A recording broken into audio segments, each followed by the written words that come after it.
Hello, welcome everybody to the panel today. We've got a fantastic panel here to talk about the FCA's diversification of boards. So as was said earlier, please do put all of your questions on Slido and we'll try and address them throughout the conversation. So we also will be happy to take questions on the wider diversity and inclusion agenda as well. So anything you want to ask, please do put it through. So as we know, diversity, equity and inclusion has really evolved over the last 10 years. And we have a number of inclusion networks within all sorts of organisations. From the kind of more traditional ones, so the gender balance, the LGBTQ+, ability, and we know that that's evolved to the more hidden things such as neurodiversity or ways of learning. But I'd like to just ask the panel to introduce themselves and tell them why diversity and inclusion is important to them specifically. Thanks, Nisha. I'm Alex Gooch. I work at Billing Finance as Head of People, Culture and Quality. Obviously, given the area in which I work, diversity and inclusion is incredibly important to me. I wanted to particularly speak on this panel. I present at the quarterly board meetings to talk about people and culture, and in particular diversity and inclusion. Diversity and inclusion to me, obviously they are two separate things. They are commonly put together, but diversity and inclusion are separate. Diversity is about representing the communities in which we operate, understanding those different communities and representing them, providing equal opportunities at the place that we work. Inclusion is around making sure that people feel a sense of belonging at work. You can have diversity, but not great inclusion. So it's important that it's not just about getting individuals in at all levels across the organisation, but making sure that they have a voice and making sure that they feel that they can really make a difference where they work. So, Thanks, Alex. And Nadia? Yeah, thanks, Nisha. So I'm Nadia Strone. I have the privilege of leading HR for Equifax across Europe. And very similar to what Alex has mentioned, for me, the diversity and inclusion agenda needs to be done with a really deep sense of purpose. Too often it can feel very much like a tick box exercise, and it's very visible when that's the case. Your employees know when you're not doing it with a deep sense of meaning and intentionality. And that's almost worse than doing nothing at all about the agenda. So doing things with that really deep sense of meaning and purpose so that it does hit on all of the right inclusion notes is really important. Yeah, that makes absolute sense. And I think, look at Virgin Money as well. I was on a recent panel. I'm also I'm the chair of our Gender Balance Network, and we were talking about the importance of the allyship. And one of the things that someone said that resonated with me is that we spend a lot of time at work using our head. Our diversity and inclusion is about connecting our people, letting them be their authentic selves, and using our heart. And that really resonated with me. So thank you so much for those introductions. So we're here to talk about the diversification of boards, and the FCA in 2022 finalised the rules around the targets and the reporting, specifically on ethnic minorities and gender balance. So just to recap on that, so the targets are at least 40% of the board should be female, at least one of the senior board members, so CEO, CFO, or senior director should also be female, and at least one member of the board to be from an ethnic minority background. So I'm really keen to hear your thoughts and how you're progressing towards those.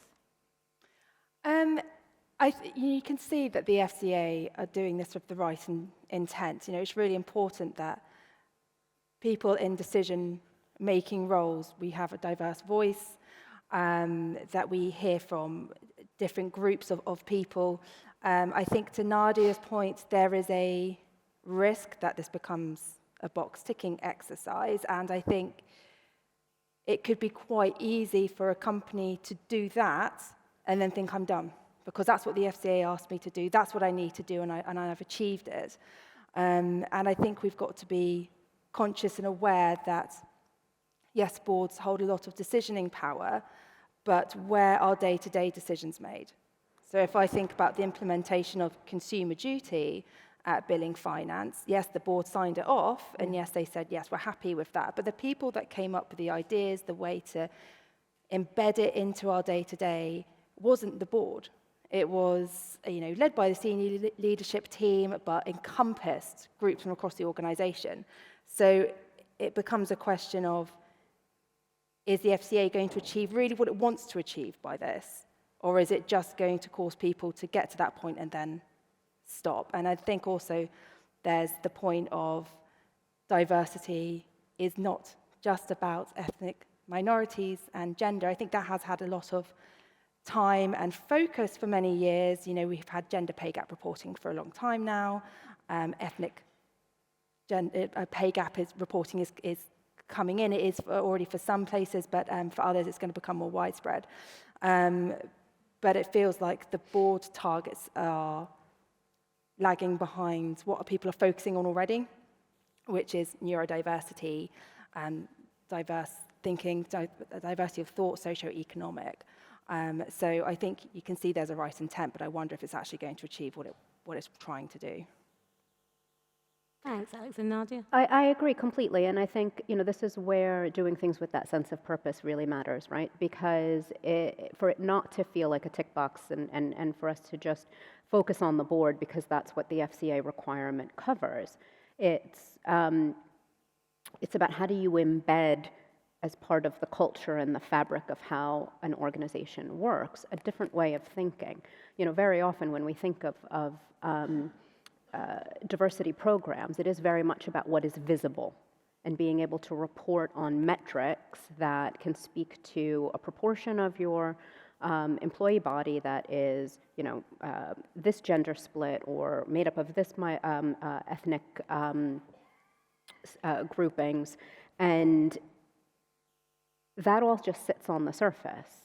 When we talk about the flip side, to Alex's point about inclusion, it's how do you really embody a culture that embraces inclusion and invites that diversity of thought and the diversity of idea generation.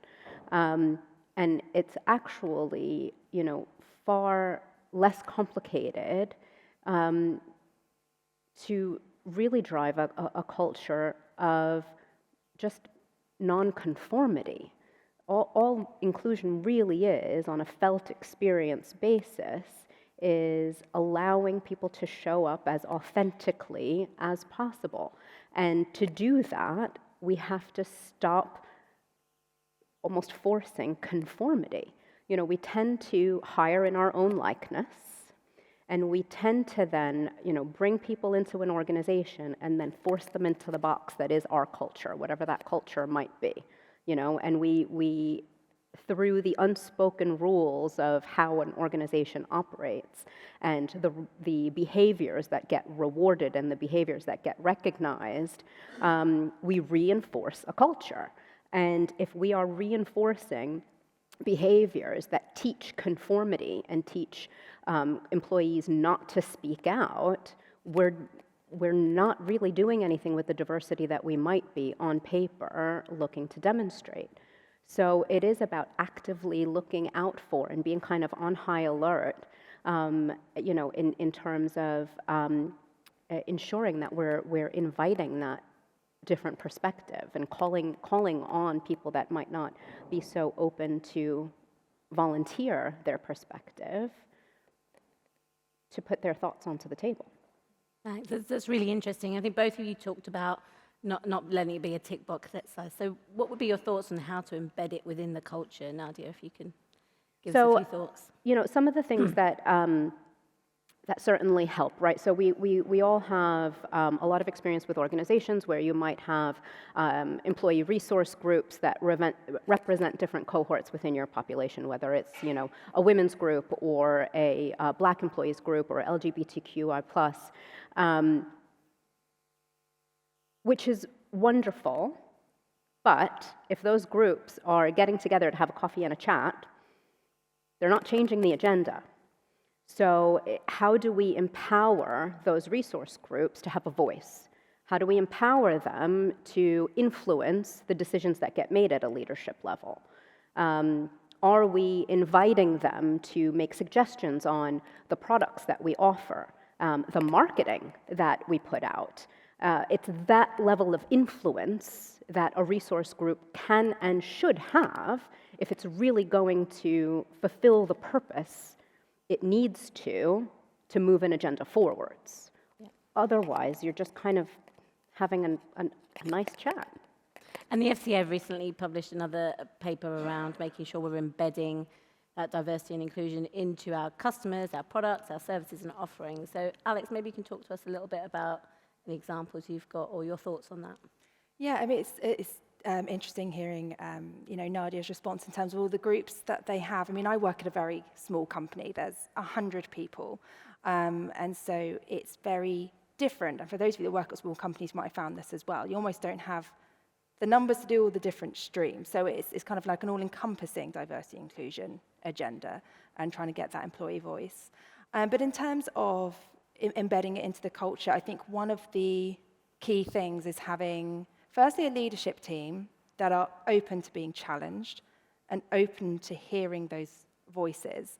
You can have a lot of diversity, a lot of diverse voices, but if you have a leadership team that aren't willing to listen to them and actually willing to say, you know what, I might have got that wrong, and actually maybe I'm not making the right decision, then you've kind of lost before you've started. So I think having a leadership culture, and this is where, leadership is different to managing. It's about getting the best out of your people and knowing that one person does not have all the answers. So I think that's incredibly important. And, I think a key example where I work as we're looking to, go through some really exciting transformation and change, thinking about the customer, a better journey for them. And the team of people that are looking at that, it's not the senior leadership team, it's not the board, it's the people doing the work. And we've got a cross-sectional group of people from kind of all walks of life. We have, for the size of business we have a really diverse business. And that's great. And they're the ones coming up with the answers. It's not the senior leadership team saying, here's the answer, go and implement it. It's us going, this is the problem, what do you think is the solution? And seeing them work together and bringing forward their ideas.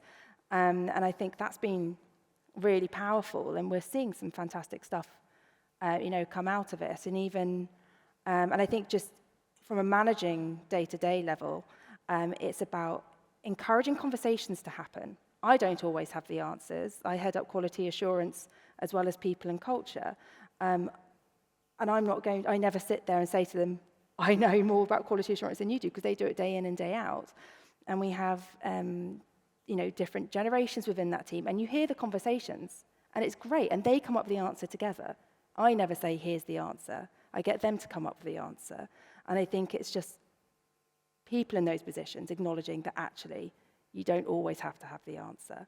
And I think that, for me personally, has been a great learning experience for my own career. And trying to embed that culture, I think, has been really key. And thank you. Actually, you raise a really interesting point around how do we know when it's successful? So when we've, getting everybody's viewpoints different, connecting for different viewpoints, but how do we know whether we've been successful or not? It's really difficult. And I think this is a challenge that has come up in lots of conversations I've had with this, not only with people that work in people and cultural, commonly known as HR, but also in different roles in organizations. This comes up quite a lot. It's not as easy as some other things you can do, like, oh, here's a piece of technology, and we can see that the time that a customer takes to contact us or get an answer has reduced from a day to 10 minutes. It's not as easy as that. It's more subtle. I mean, there is a lot of research out there that shows the benefits of diversity, increased profit, increased engagement, less turnover. I think what you'll see is that companies that don't realize these benefits will slowly just get left behind because we can see there are tangible benefits. Can you measure it from one day to the next? Hard to do, because a lot of what happens in organizations, is affected by external factors, the economy, changing interest rates, cost of living crisis. So not everything can be attributed to diversity equals this, but there is certainly enough evidence and data out there to show that this is the right thing to do. Thanks, Alex. Nadia, anything you want to add on and that? I think Alex is spot on, and I think, it is difficult to measure. It is one of those things that's it's far more nuanced, and you can't necessarily draw a straight line, from one end to the other. But we do have more than enough research that shows us what high engagement delivers. And we also have enough research that shows us that the drivers of engagement have far more to do with a sense of belonging and inclusion, a sense of deep personal purpose, being able to attach your own sense of values to the values of an organization. And it comes down to, as well, the strength of your own manager. Those are the three highest drivers of engagement. So we can talk about, cost of living will have an impact, of course, and that might be the thing that people groan about when their increase doesn't cover the change in their living costs. But at the end of the day, we know data shows us that's not the primary reason why people will leave an organization. There will be other underlying reasons that are far more personally meaningful. Understood. We'll go to some of the questions on Slido now. There's quite a few coming through. So, to Alex first, how do we make people from less represented parts of society feel like they're not there to make up a quota? I think if you do anything genuinely and with the right purpose behind it, that will just show through. To Nadia's point earlier, if something's a box-ticking exercise, people know it because they come in and they can feel it. And they go, I was sold this idea, but that's not how I'm made to feel. And, it's that old adage of people leave managers, not jobs. And I think this comes back to you've got to have the right culture in your leadership team and your management team because it is that day-to-day interactions. I'm sure Nadia will agree, we can have the best diversity and inclusion agenda. We can have the best HR practices. People don't leave because of those. They leave because of how the managers implement them. Yeah. And so I think you can feel it. So you've got to get that culture right. People have got to see the benefits. They've got to understand the why. And I think if you are starting from having a diverse organization, that absolutely helps because people can already see the benefits.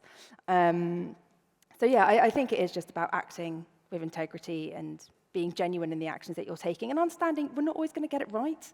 And listening when we haven't. If someone goes, actually, this made me feel that way, actually listen to them. Not just go, oh, yes, sorry about that. But understanding why they they were made to feel that way and making change on the back of it. Yeah. So I think, again, it comes back to being open about making mistakes in this area. I think one of the reasons why this is so difficult, people are sometimes scared to have the conversation about diversity and inclusion because they are scared of saying or doing the wrong thing. I think it's important that people are open to that feedback. Thanks, Alex. Nadia, anything you want to add to that one? It is very much about that invitation to share your experience and influence change. I had a conversation with an employee that joined us not all that long ago, and she pulled me aside and said, can I give you some feedback about my experience, in my onboarding and the training programs that we do as part of our onboarding. She has ADHD and learns and consumes information in a different way. And, the amount of feedback that she had about things that we completely take for granted as an organization because we're looking to,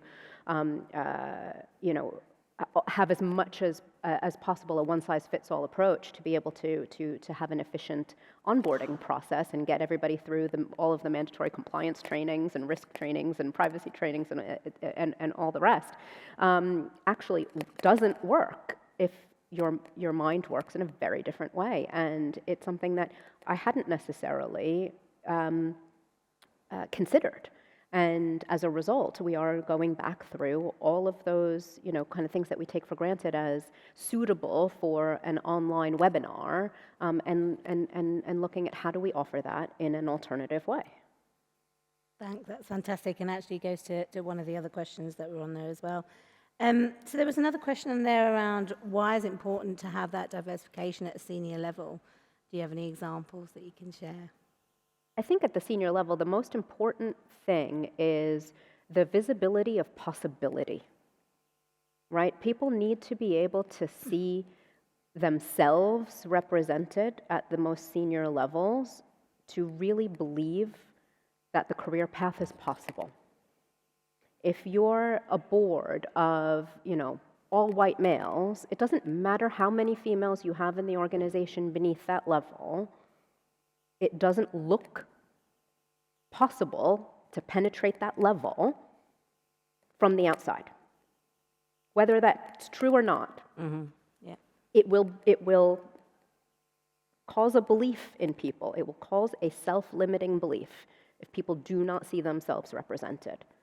And it's true at board level of organizations. It's true in sports. That's why Serena and Venus Williams made such an impact on the tennis community. It is the belief and showing what is possible. Thanks, Alex. Anything you want to add to that one? Yeah, I completely agree. And I think it's also important to note that on the day-to-day, the vast majority of employees aren't seeing the board. They see normally kind of the next level down, like the senior leadership team. And, we've, Billing Finance, for a company of our size, I always call on this as an example, but I think it's a great one. Our senior leadership team, out of 7, 4 are women, 3 of which are part-time for childcare, wanting that work-life balance. And down from that, there are so many part-time working mothers in management positions and team leader positions. We have more women than men in our organization. And, to a point earlier, yes, it could be not the right roles, but actually that's not the case where we are. And I think that's where we can see it. We have people returning from maternity leave with a belief that they can do more, that they can still progress, and they don't see that barrier. So yes, it is just one example, but it shows that this does work. And it shows that actually, anyone returning from maternity leave knows how daunting that can be. But we've shown that that doesn't necessarily need to be a barrier, and it shouldn't. So if we can replicate that in other areas, imagine what we could achieve. And I think the point around the senior leadership teams and role modelling the behaviour of getting involved and driving the agenda forward has been really important. So at Virgin Money, all of the inclusion programs are sponsored by, ELT and senior leaderships. And I think that does have an impact, and people see that and recognise the importance of it as well. So just moving on to the next question then, how are you attracting and keeping diverse talent in your company? So I'll go to you first, Nadia, HR. You can help us out with that one. So I think, when it comes to attracting talent into the organization, one of the questions was, where do you find talent? I think you have to look in different places, right? If you always look where you've always looked, you're always going to get what you've always got. And there are lots of universities, bespoke agencies, lots of different avenues to being able to tap into a very different pool. From an attraction perspective, ultimately, people always are driven by what's in it for me. So, having a really clearly articulated value proposition in terms of what your company offers in to somebody coming into the organization, whether that's a learning culture, or whether that's a dynamic growth environment, things that compel people to want to be part of an organization. Those are all the stories you should be selling as you're trying to attract people into your business. Thanks, Alex. Yeah, I think absolutely. You've got to think about where you're getting people from, and how we recruited people changed slightly. So rather than just always doing competency-based questions, etc., we would do more scenarios, because sometimes if you look for always the same background, you are going to get the same person, the same experience. Like if you've all had X amount of experience in one area, then you're probably going to get the same people. So we started broadening the scope of experience that we were getting in, and just said, look, here's a scenario, what's your gut feel? And if that gut feel was in line with our values, we're like, well, we can do the rest. So it was about taking that approach. But I think one of the things that I was talking to you both about recently was, I think we need to start asking more questions. Most of us will outsource our recruitment to agencies. I don't think we're asking them enough questions about actually how they attracting diverse a pool of candidates. Because we could be doing all the right stuff, but then we've got companies acting on behalf of us, and we don't really know what they're doing most of the time. We just assume that they are acting in the way that we would want. So I think there's got to be a conversation there about how are they actually going out and sourcing people and challenging them and saying, give me some statistics, show me how many people are applying, and why are you saying no to them? And actually maybe doing a little bit of an audit and sense check there as well. Yeah, I agree. I'm a big fan of hiring for aptitude, potential, willingness, versus just looking at, do they tick all the right boxes from an experiential perspective? Because the right person with the right attitude can teach them anything. Whereas, if we're just purely going on, well, do they have 7 to 10 years of experience in statistical data analysis? You're not necessarily going to cast a wide enough net to bring in a different voice, a different background, a different experience. Thank you both. I think we've got time for one more question. So I'm going to ask this one. In a white, male-dominated industry, where do you find talent which isn't white and male? I think this, again, comes back to some of the stuff that we've already said. I think firstly it's about challenging our source of recruitment, so where we're actually looking. And I think also it is about having representation internally, because then people feel they can see themselves working there, right? Mm-hmm. And I think it's about having that value proposition and saying, actually, this is what you can be a part of by working here. So like I say, male-dominated industry, we're not a male-dominated company, for instance. And we do have, quite a wide range of other diversities as well. So I think it's about partnering with the right recruitment agencies, if that is how you recruit, and also making sure that when you do have internal promotions and opportunities, you make sure that you are giving equal opportunities internally as well, so then people can see themselves in those different positions. We've had people even do sideways steps, right? You've moved from this department to this department because you have this skill set. And then people see that, and then they start applying for roles that they wouldn't have applied for before. They start going, that person moved. I'm going to give it a go. And suddenly you get a different experience and a different voice coming in. Yeah, I can definitely resonate with that. I've only been at Virgin Money since September, but on the interview process, my boss was female, and my boss's boss is female. So, I get your point around a dominated industry, but not necessarily in the business. Anything you want to add? I would just say, on the whole topic, and I see the next question, which we probably won't have time to get into depth on, is on neurodiversity in particular. I think in general, we tend to almost worry so much about getting it wrong and saying the wrong thing that we shy away from the subject altogether. And if I can leave the audience with one message, it's don't shy away from the conversation because it makes you uncomfortable. Lean into it if it makes you uncomfortable. Seek out the ally, seek out the safe space where you can ask the questions, because ultimately this is a space of seeking to understand. And whether it's about neurodiversity or any other aspect of diversity that we're looking to enhance within our organizations, it is about kind of taking a really humble approach to say, I don't know, I might not get this right. Forgive me if it sounds clunky as I ask this question. Does this practice work for you? In particular, for those that are neurodiverse, when we look at our communication programs, our training programs, how we do, town halls or anything that we might take for granted as BAU, taking that moment to go, does this work for you? Does it work for you for us to sit in a meeting that's 2 hours long without a break? Or do we need to rethink how we stack an agenda? It's simple things like that that can make a massive difference to people's felt experience. Thank you very much. I think that's time up, unfortunately. So thank you to the fantastic panel, and thank you for all your questions. Much appreciated. Thank you.